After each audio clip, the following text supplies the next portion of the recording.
क्या सागर, हर बार तुम क्या फ्री बैठे हुए हो? जो दीदी एक कॉल करती हैं और तुम उनके यहाँ चले जाते हो, ये तक नहीं देखते कि तुम्हारी भी फैमिली है और तुम्हें भी 10 काम होते हैं। निर्मला शिकायत करते हुए बोली। तब सागर उसे समझाते हुए बोला, निर्मला तुम समझो ना, दीदी को इन सब चीजों की इतनी सब समझ नहीं है। उन्होंने कभी ये काम नहीं किए हैं, इसलिए वो बार बार मुझे बुलाती हैं। उन्हें भी बड़ा अजीब लगता है मुझे यूँ बार बार बुलाना, पर क्या करे, वो भी मजबूर हैं। उनके देवर जेठ उनकी मदद के लिए नहीं आते हैं तो क्या कर सकते हैं।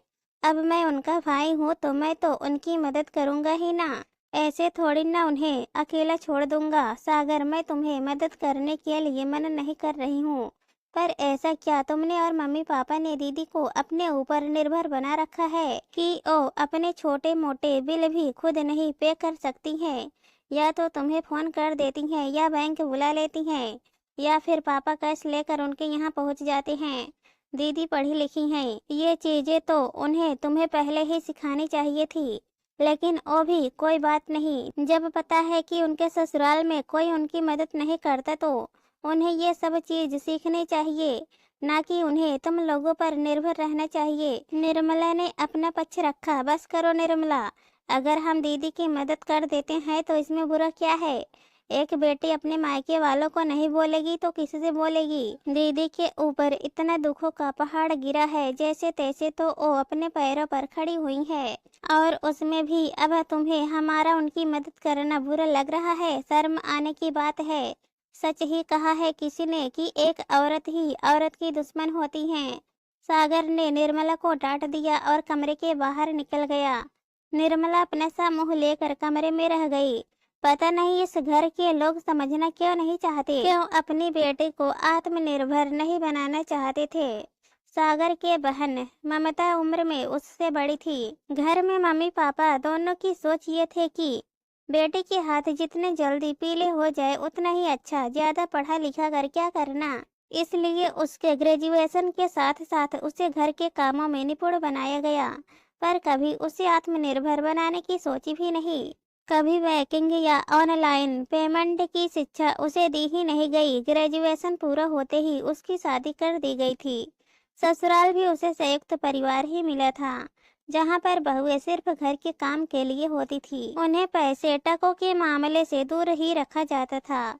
ममता के पति और उनके दोनों भाई पिता की ही दुकान पर बैठते थे। शहर में बाजार के बीचों बीच उनके कपड़ों की दुकान थी जो अच्छी खासी चलती थी, इसलिए पैसे टके की कभी भी कोई कमी नहीं हुई। वैसे भी सारा खर्चा पानी सास के हाथों में ही आता था। घर का राशन भी वही मंगाती थी, यहाँ तक कि बाजार से बहुओं को कपड़े और जरूरत का सामान दिलाने भी वो खुद ही जाती थी और उन्हें कपड़े और जरूरी सामान दिलवाकर अपने हाथों से पेमेंट करके आती थी। ममता की शादी के 5 साल बाद तक भी उसे यह नहीं पता था कि उसके पति की क्या कमाई है। उसका पति उसके हाथ में महीने के हिसाब से कभी कोई पैसे नहीं देता था। हमेशा यही कहता था कि किसी चीज की जरूरत हो तो मम्मी से ले लेना, उसी में वो खुश हो जाती थी। कहाँ से पैसा आ रहा है और कहाँ पैसे जा रहा है, बच्चों के स्कूल में क्या फीस जमा हो रही है, उसे उससे कोई लेना देना ही नहीं था। पति के नाम क्या इंश्योरेंस पॉलिसी है, इस तक का भी उसे कोई ज्ञान नहीं था। या यूँ कहे कि उनके सामने तो कभी ये बातें होती ही नहीं थी। अभी 7 महीने पहले एक कार दुर्घटना में ममता के पति, ससुर और सास का देहांत हो गया। बस उसके बाद असल समस्या शुरू हुई। इस पूरे हादसे के 1 महीने बाद ही दोनों भाइयों ने बंटवारा कर लिया। ममता के लिए देवर और जेठ ने तो अपने हाथ खींच लिए। उन्होंने तो ममता को रखने से भी इनकार कर दिया था, लेकिन ममता के पिता और सागर उसके लिए लड़ पड़े, तब जाकर उसे घर के ऊपर बने हुए हिस्से में रहने दिया। अब बात थी खर्चों की तो दुकान में भी हिस्सा बंटवारा हो गया। दोनों भाइयों ने ममता को सागर और उसके पापा के सामने ही 2 प्रस्ताव दिए, या तो दुकान में हिस्सा लो और अपना हिस्सा खुद संभालो, या फिर एक मुश्त 20 लाख रुपए ले लो और दुकान में अपनी हिस्सेदारी छोड़ दो। ममता को कुछ समझ नहीं आ रहा था। उसने सागर और अपने पापा की तरफ देखा तो सागर तो हिस्सा लेने की ही बात कर रहा था, लेकिन उसके पापा ने एक मुश्त पैसे के लिए कह दिया, आखिर दुकान कौन संभालता, कम से कम पैसों से उसका भविष्य सुरक्षित हो जाता।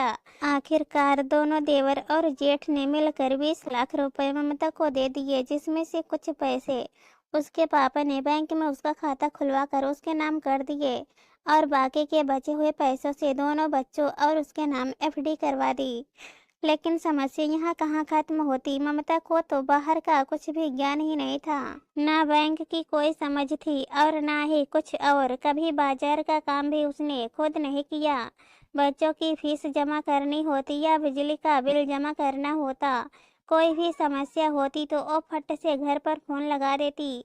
ऐसे में या तो कभी पापा या फिर सागर उनकी मदद के लिए वहां पहुंच जाते। एक घर में होने के बावजूद भी देवरानी जेठानी उन्हें देखने तक नहीं आती थी। ये देखकर जब देखो वो अक्सर रोती ही रहती, जिस कारण मायके में भी सब लोग परेशान रहते थे।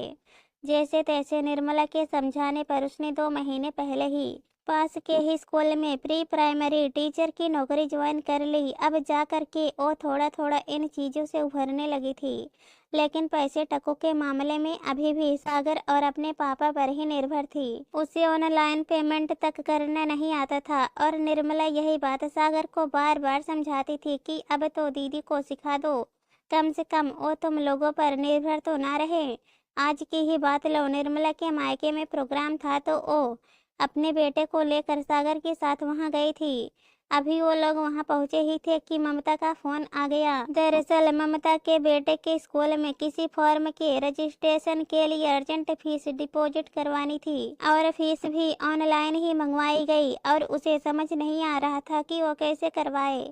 इस कारण सागर निर्मला को वहां छोड़कर फटाफट ममता के पास पहुंचा और उसके बेटे के स्कूल में ऑनलाइन पेमेंट कर फीस डिपॉजिट करवाई। बस इसी बात पर निर्मला को गुस्सा आया था। खैर दूसरे दिन संडे था तो ममता अपने दोनों बच्चों के साथ अपने मायके आई थी। निर्मला सबको चाय नाश्ता परोस कर रसोई में आ गई तो ममता उसके पीछे पीछे रसोई में आ गई और उससे बोली, भाभी मुझसे नाराज हो क्या? नहीं दीदी, मैं भला आपसे क्यों नाराज होंगी? ओ कल आप इतने दिनों बाद अपने मायके गई थी और मैंने सागर को अचानक बुला लिया तो। ममता धीरे से बोली, नहीं दीदी, मुझे आपसे कोई नाराजगी नहीं है, पर मुझे ये समझ में नहीं आता कि आप बेचारी कब तक बनकर रहोगी। अपने छोटे मोटे पेमेंट के लिए भी आप अपने भाई और पिता पर निर्भर हैं, जबकि आपको अच्छे से पता है कि आपके घर में जो करना है आपको ही करना है। अपने निर्णय लेना सीखिए, सिर्फ कमाने से आत्मनिर्भरता नहीं आती है। जब आप उन पैसों का सही इस्तेमाल करना सीखते हो तब आत्मनिर्भरता आती है। उसकी बात सुनकर ममता ने कहा, भाभी आप कह तो सही रही हो, पर मुझे सिखाएगा कौन? मुझे तो ये सब चीजें समझ में ही नहीं आती। दीदी, कोई भी अपने माँ के पेट से सीख कर नहीं आता है। उसे जो सीखना होता है वो इसी दुनिया में सीखता है। अगर आपके पिता और भाई नहीं बता रहे हैं तो चलिए मैं सिखाती हूँ। आपके स्कूल में भी आपके साथ जो आपके सहकर्मी होंगे वो आपको सिखा देंगे, पर सीखने के लिए कदम तो आपको ही बढ़ाना पड़ेगा। आजकल डिजिटल जमाना है, कंप्यूटर सीखिए, नई चीजें सीखने के लिए हमेशा तैयार रहिए। पैसा कहाँ इन्वेस्ट करना है ये सब निर्णय आपको लेना है। सलाह जरूर लो पर अपने निर्णय खुद लो। उसकी बात सुनकर ममता तैयार हो गई। अब वो हर रोज अपने बच्चे को ट्यूशन छोड़कर दिन में 4 से 6 के बीच यहाँ आ जाती थी और फिर निर्मला ये सब चीजें सिखाती थी। शुरू शुरू में तो उसे काफी समस्या आई, लेकिन धीरे धीरे जैसे वो इन चीजों को समझने लगी उसे इसमें मजा आने लगा और आखिर कुछ दिनों की प्रैक्टिस के बाद उसे इसका अच्छा खासा ज्ञान हो गया। अब वो अपने छोटे मोटे पेमेंट के लिए अपने पिता और भाई को नहीं बुलाती थी, बल्कि खुद कर दिया करती थी। अब अपने आर्थिक मामलों में निर्णय खुद लेने लगी थी। दोस्तों, इस कहानी पर आप लोगों की क्या राय है कमेंट में जरूर बताना और अगर कहानी पसंद आए तो हमारे चैनल को सब्सक्राइब कर देना। कहानी सुनने के लिए बहुत बहुत धन्यवाद।